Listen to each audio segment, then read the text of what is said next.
La Encantada. Los cimientos. El nacimiento del imperio. Mi padre me contó que la hacienda La Encantada no se compró, se ganó. Según él, Ceferino pasó 3 días jugando dados con un viejo llamado Alipio, bajo el humo denso de lámparas de gas. Nadie recuerda qué se apostó al principio, solo que la suerte se sentó del lado del abuelo con una fidelidad sospechosa y que al final, no solo se llevó la casa, sino también los dados. Después de eso, Alipio desapareció. Alipio había dicho que bajo esa tierra dormía el botín de un asalto legendario, un oro que la tierra no sabe olvidar. Ceferino creyó. Convenció a sus hermanos y cavaron durante semanas. No encontraron lingotes, pero la propiedad floreció. Una tarde, la pala chocó con algo duro. Un caldero oxidado con unas pocas morocotas y una lámina de metal con letras torcidas. Cuando tengas todo lo que deseas, perderás lo que más amas. Ceferino guardó la lámina y el secreto. En esos años, la advertencia parecía lejana. Era un hombre que se ensuciaba las manos, se despertaba mucho antes que el sol para limpiar establos, gallineros y cochineras. Trabajaba la tierra con una fuerza bruta y honesta, y Trina, por su parte, hacía de aquella casa pequeña un refugio sagrado. Amaba su casita de sueños, la adornaba con lo poco que tenía y era feliz viendo a su esposo regresar con el rastro del campo en las botas. A pesar de la estrechez, aquellos años fueron los más fértiles. Las gallinas se reproducían sin pausa, y las vacas parían trillizos. Trina, con una vitalidad asombrosa, quedaba embarazada casi cada año. Pero el espacio empezó a quedarle estrecho a la vida. Ella, una administradora impecable, ahorraba cada moneda en secreto. No soñaba con grandezas, sino con una casa firme cerca de la soledad, un sitio donde el techo por fin cumpliera su promesa de proteger. El viernes era el día de despeje para Ceferino. Le apasionaban el truco, el dominó y, sobre todo, los gallos de pelea. Aquel viernes fatídico encontró el dinero por casualidad. Entre los rincones de la casa tropezó con el bulto de monedas. Su memoria, nublada por juergas pasadas, le jugó una broma pesada. Pensó que él mismo lo había guardado en alguna noche de borrachera. Vaya suerte la mía, celebró, ignorando que sostenía entre las manos los años de sacrificio y los sueños de su esposa. Esa noche, en la mesa de juego, Ceferino no apostó como un hombre, sino como un demonio. Nadie supo qué cartas pasaron por sus manos para ganar la hacienda Los Ocumitos, una tierra que costaba 10 veces lo que Trina había reunido. Los testigos decían que su suerte era ya algo antinatural, una docilidad de los dados que inspiraba miedo. Regresó 2 días después, borracho de alcohol y de poder. Cuando le dio la noticia a Trina, ella no celebró. Preguntó. Ceferino mintió sin titubeos. Dijo que había vendido tesoros antiguos para darle algo grande. Trina lo miró largo rato, en silencio. Mientras acariciaba por última vez las paredes de la casita que tanto había adornado, comprendió la magnitud del desastre. Su escondite estaba vacío, y su sueño de una casa modesta había sido canjeado por una hacienda inmensa y ajena. Supo, con la claridad de una corazonada amarga, que algo se había quebrado para siempre. La suerte de Ceferino les había dado una mansión, pero les acababa de arrebatar el hogar. Ese viernes no hubo solo apuestas. Hubo una masacre de azar. Ceferino se sentó a jugar caída, el juego de cartas que definía el destino de los hombres en la época. Eran 4 en la mesa, pero pronto pareció que solo había uno. Con una frialdad que asustaba, Ceferino fue barriendo a sus oponentes.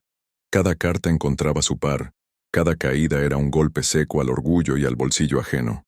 Fue una noche redonda, de caída y mesa limpia, donde el mazo parecía obedecerle como un animal domesticado. Al amanecer, la fortuna de la familia había crecido de forma exponencial. No solo había recuperado el dinero de Trina con intereses feroces, sino que en una sola noche obtuvo 50 veces más de lo que su esposa había logrado ahorrar en años de matrimonio. El botín era inimaginable. No se trataba solo del título de propiedad de los Ocumitos. Al ser una hacienda vecina a La Encantada, las fronteras se borraron y las tierras se fundieron en un imperio de hectáreas continuas. También heredó el patrimonio. cientos de cabezas de ganado, piaras de cerdos que cubrían los cerros y gallineros que parecían pueblos enteros. Y sobre todo, heredó el estatus. De la noche a la mañana, Trina dejó de ser la mujer que adornaba una casita de barro para convertirse en la patrona. Ceferino, en un gesto de amor mezclado con el temor a su propia debilidad, le entregó todo a ella. Le devolvió su bolsa de ahorros, ahora rebosante, sumándole los intereses de su traición, y puso la administración completa de la hacienda en sus manos. Sabía que, en sus propios bolsillos, ese dinero era una tentación que lo arrastraría de nuevo a las lámparas de gas. En las manos de Trina, en cambio, el dinero se volvía orden. «Ahora eres la dueña de todo esto», le decía orgulloso, mostrándole las extensiones de tierra desde el porche de los ocumitos. Pero Trina, aunque administraba con la misma precisión de siempre, miraba a los obreros y a las cuadras de ganado con una extrañeza dolorosa. Ceferino le había dado un reino. Ella seguía extrañando el hogar donde el techo aprendía a gotear. El reino, la vida en las haciendas. Los Ocumitos fue una de las 7 haciendas del abuelo, quizá la más enigmática de todas. Mis tíos cuentan que, en su apogeo, poseía casi todas las tierras del valle.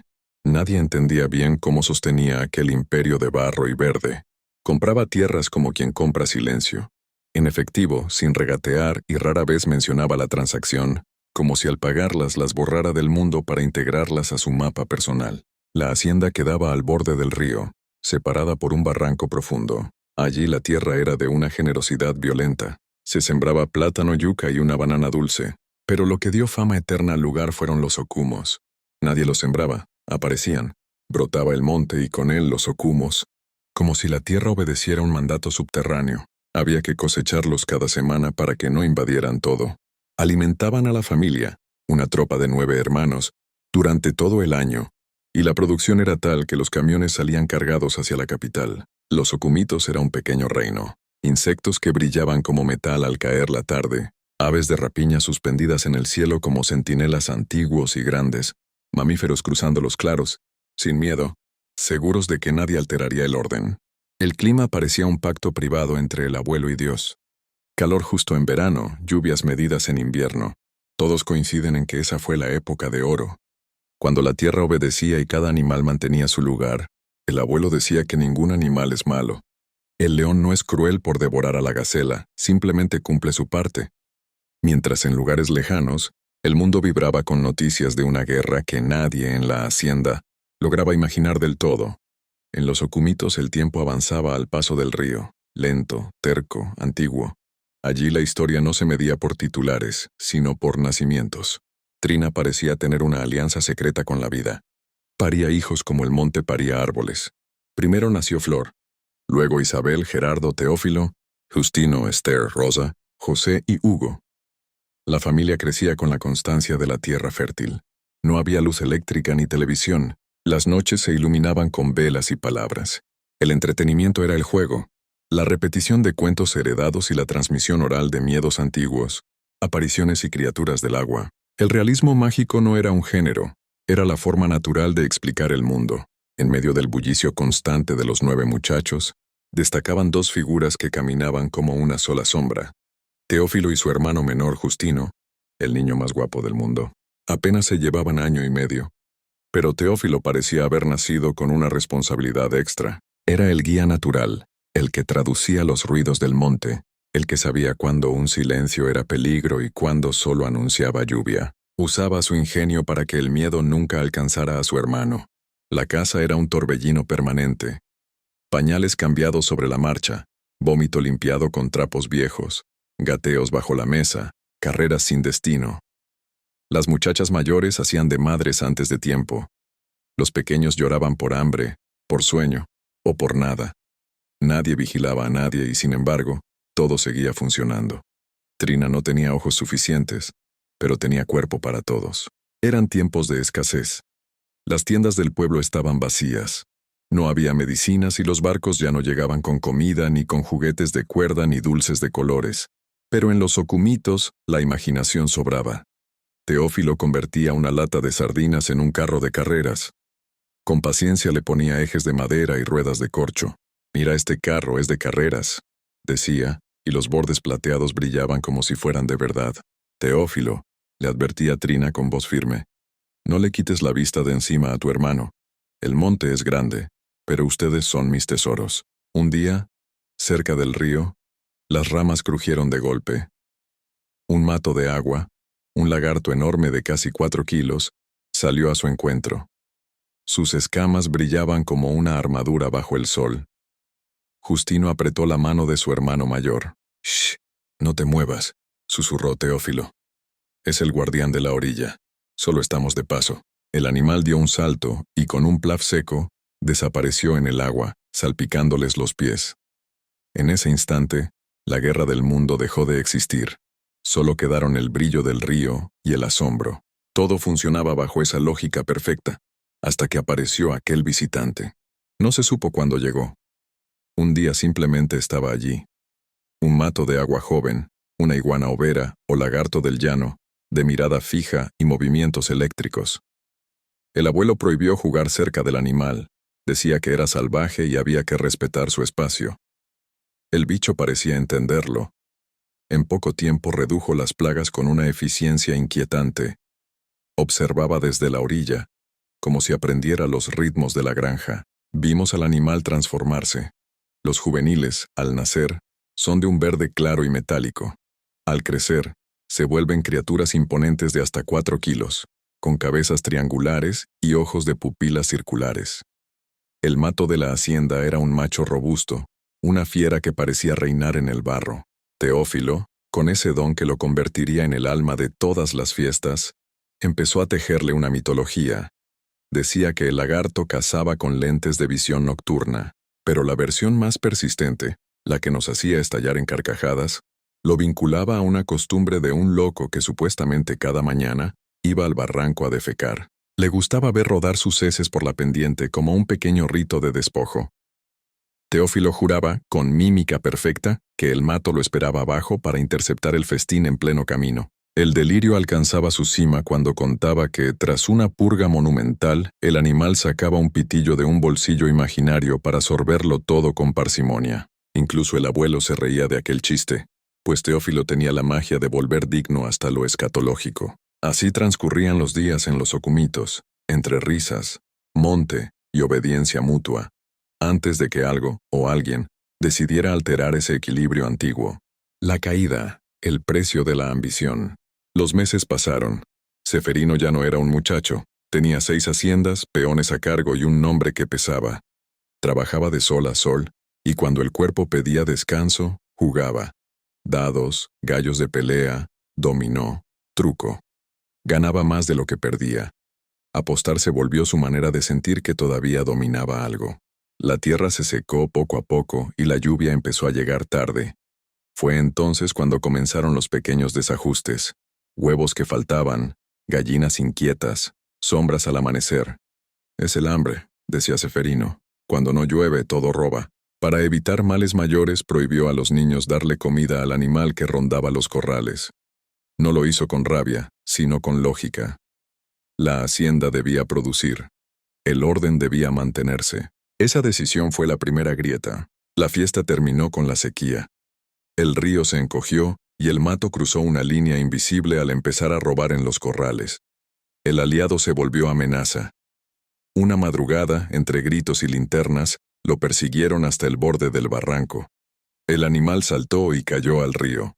Nadó río abajo y se perdió en las sombras. Durante días nadie volvió a hablar del mato. Había caído al río y eso bastaba. En el campo, lo que se pierde en el agua deja de existir. Ceferino eligió creer que el mato había escapado. Era la versión más cómoda. Desde entonces, Ceferino empezó a soñar mal. En sus sueños, el mato no moría. Le disparaba una y otra vez, y el animal gritaba como si entendiera. Un grito que no venía del monte, sino del pecho. Ceferino siempre había dicho que, en el reino de Dios todo era necesario. El tigre, el ratón, la abeja. Ninguno era malo. Todos cumplían su parte en un orden perfecto. Pero algo se había torcido. Ceferino despertó sobresaltado. El sudor le corría por la nuca. «Lo tuve que matar, me estaba robando». Trina se incorporó con esfuerzo, un movimiento que le arrancó un gemido. ¿A quién mataste? ¿Qué te robaron? Los huevos, respondió él, todavía atrapado en el limbo del sueño. Ahí Trina supo que mentía. Días antes él mismo le había dicho que el mato había escapado río abajo. Sintió la sangre subirle al pecho y lo sacudió con sus manos débiles. ¿Por qué?, preguntó. Eran solo unos huevos. Esta hacienda produce cientos cada día. Hoy son huevos, mañana es una gallina, sentenció Ceferino dándole la espalda. El volcán era una hacienda de caña codiciada por todos. Panela, ron, exportación, dinero. Ceferino ya tenía 6 haciendas y un talento natural para el juego. Esa mañana, Trina estaba enferma. Trina llevaba la cuenta de su vida, pero esa mañana la cuenta se estaba cerrando. No te vayas, Cefe, susurró. Quédate conmigo, me siento mal. Él la miró desde la puerta. Vio la fiebre, los pies hinchados, el brillo vidrioso de sus ojos, pero el imán de la apuesta era más fuerte. 4 haciendas contra el volcán. Es solo un resfriado, Trina. Mañana volveré y serás la dueña de la mejor tierra de la región. Cerró la puerta, dejándola sola con su delirio. La apuesta se selló entre el olor a sangre y tierra de la valla. Cuando el gallo blanco ganó la última pelea, una lluvia tardía cayó sobre la casa, empapando las paredes que Trina, enferma, con 5 meses de embarazo y 9 muchachos, ya no tenía fuerzas para cuidar. Rascado de aguardiente y poder, Ceferino volvió al atardecer para dar la noticia. Encontró el silencio. Entonces lo entendió todo. No solo lo atormentaba el grito del mato, sino la profecía que siempre despreció. Cuando tengas todo lo que deseas, perderás lo que más amas. No podía llorar. Los niños miraban. No podía gritar. Los peones observaban. No podía huir. El volcán ya era suyo y las tierras lo anclaban al suelo como una tumba que aún respiraba. El grito del mato volvió, ahora desde sus propios pulmones, y su cuerpo, agotado de tierra, ron y ambición convertida en ceniza, cedió al fin.